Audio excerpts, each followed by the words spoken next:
Hey YouTubers, Don here again, bike builder on a budget. Just doing a quick little video, fairly quick I think, on explaining why I haven't done one here for a while on this trike project. You'll find that if you're building a lot of these custom bikes that you're going to run into roadblocks. And for me, sometimes if the roadblock is big enough, I just kind of drop everything and I let it sit for a while because I get frustrated and I don't want to carry on. So that's what happened with this one, and it was for a couple reasons. First of all, I decided, if you look back on the videos on this, it has the original skinny, tall skinny back tires on it. And to do a custom bike, I just thought that's not going to look good. So what I wanted to do is the donor bike for the front end had a 4.5-inch rear tire on it. And I thought, wouldn't it look cool to take the back end of this thing and have dual 4.5-inch rear tires on it? So that was the one off the donor bike for the front end. So first hurdle was, of course, I only had one bike, so I only had one rear wheel. Well, to try and buy one of these rear wheels separately cost you a freaking fortune. So I went on a mission looking for another donor bike and trying to get it cheap because all I needed was a rear wheel.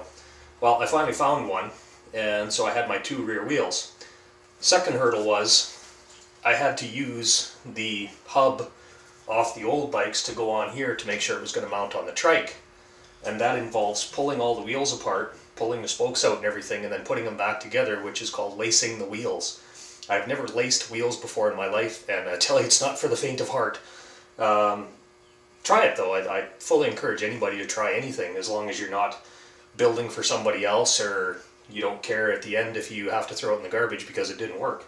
But I mean, it can be done. It took me probably a good week just to do this one wheel, because you not only have to get it on there and get it centered, but then you have to line it up so that when you spin the wheel, it spins properly and doesn't go all over the place. So this one is fairly close, but was a lot of luck and a lot of hard work. So now I have to do the second wheel, which is the second hurdle. I can't get this axle out of this bike, and I want it out for two reasons.